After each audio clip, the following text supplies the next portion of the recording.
Hey everybody. It's been a little bit since we've done a vlog. I don't know if it's a declutter update, but just an update about what's going on with us, and yeah. Over the summer, I did a video of my socks and how I got rid of all my socks, and I now have matches for everything, and I thought I would do the same thing with our Tupperware, because our Tupperware was running low anyway, because as time goes on, for whatever reason, the Tupperware lids and bottoms don't start to match anymore, so we started tossing them away, and I was like, oh, I'm just going to get rid of whatever we have left. It wasn't much, and replace it with all one size. I thought this would be nice and easy, but I bought a very cheap set, apparently a Mainstay from Walmart, and the first day we put something in the Tupperware, we threw it in the refrigerator. I came home and Sabrina was like, I broke one of the Tupperwares when I took it out of the fridge today. And I was like, you broke something? I was like, that's odd. And then I broke one the very next day. So I think it's a good idea still. I'll try it again with a better set. And then everything will have a match to it. Another part of decluttering. So my wedding dress has been in the closet for the last 3 years, sitting there. And I think probably about 8-9 months ago, Kenny was like, are we getting rid of this? Are we keeping this? I was like, no, we're keeping it. He's like, why are we keeping it? Are you planning on using it again? I'm like, well, you never know if you keep trying to get me to get rid of my wedding dress.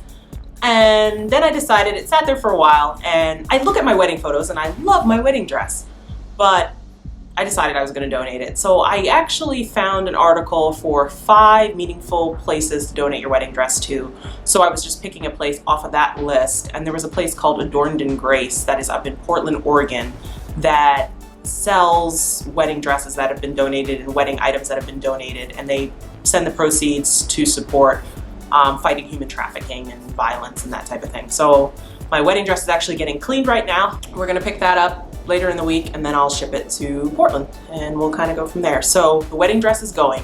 And you know, funny thing about it is when I actually opened the bag with the dress in it, and I opened it and I'm looking at it and I was like, wow, those feelings I feel for the pictures of our wedding day aren't the same that I feel for the dress. I stared at it and I was like, oh, I think I've gained a little weight since then. And that's the only thing I thought when I looked at it. So it's gonna go. I've been finding we don't have very much sentimental attachments to really most of our stuff. As we're looking at things, I thought it would be a lot more difficult to get rid of stuff, but it hasn't been for me. I have a few items that I don't want to let go of just yet, but I know a little bit longer, and I'll be like, nah, it's okay.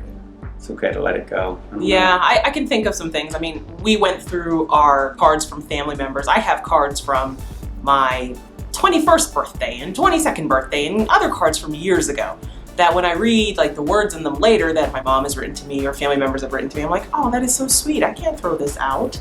Or I have cards from people who have passed away, and I've kept most of them. Yeah, you've kept all. So what I've ended up doing was I ended up having to go through the bin of cards and kind of separate the ones that, okay, people gave to me and they just signed. Those ones went, and then the ones that actually had meaningful words in them that I wanted to keep, I kept a lot of those because I do enjoy them and I do like them, so I kept them. The other thing is I found that like the first time I look through something, I may not be able to get rid of it, and then later I come back to it, I'm like, oh, this actually, I wasn't really attached to this as much as I thought, and then it goes in like the next round. This year we decided we're gonna do Ecards instead. Yeah, now we're doing digital cards, and I'll put a link there. I use Punchbowl, it's completely free.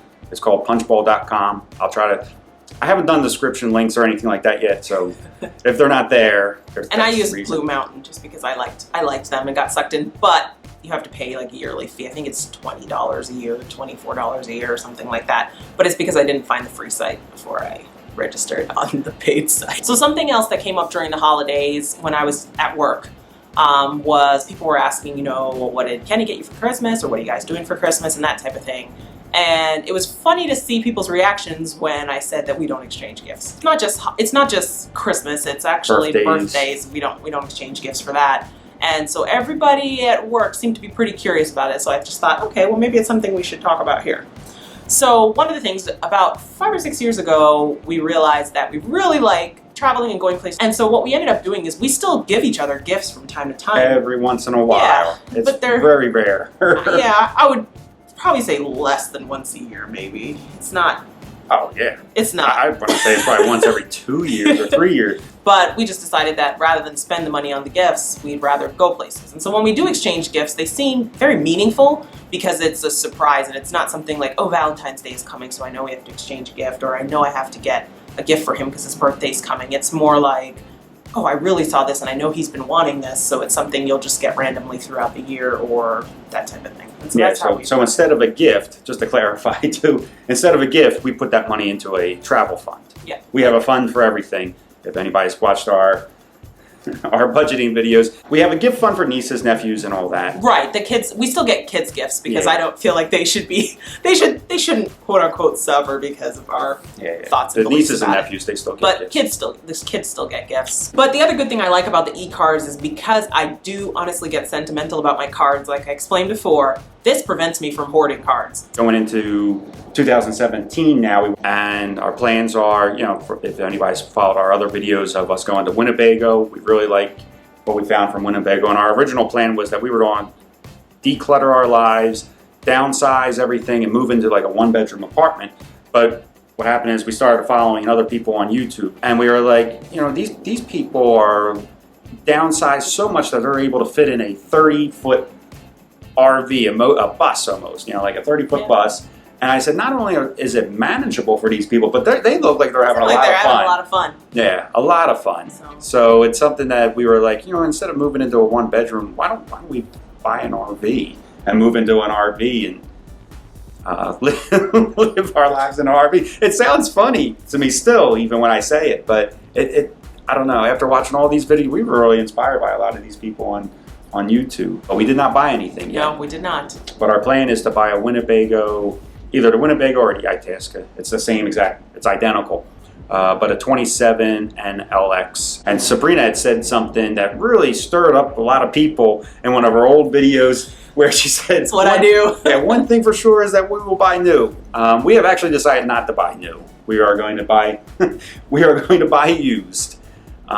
We had a lot of people go on to our comments and say, you guys are missing out by buying new because of, the money savings. And Nomadic Native had said that really pushed it for me, or sold the idea of used for me, was that somebody else drove this thing down the road, found all the issues with it, and had them fixed already. So by the time that we get it, we're not trying to travel somewhere and always, even if it's under warranty, we're not constantly stopping to go to a dealership and have something fixed. One thing that we found is that all RVs have issues. Yeah. No matter who makes it, my they all have thing issues. is not the issues. My thing is the money. So Oh, it's the money too. I hate of to course, say it, but the thing that pushes me, I guess, is, I don't want to say money pushes me, but the thing that pushes me maybe to back up a little bit and say, okay, maybe we can do used, is the fact that the price difference is huge. Yeah. The price difference is really huge. That's So right. that's something that's important to me. The other thing is, somebody else suggested in our comments that just get professional cleaners to clean it, so I won't be so icked out by it.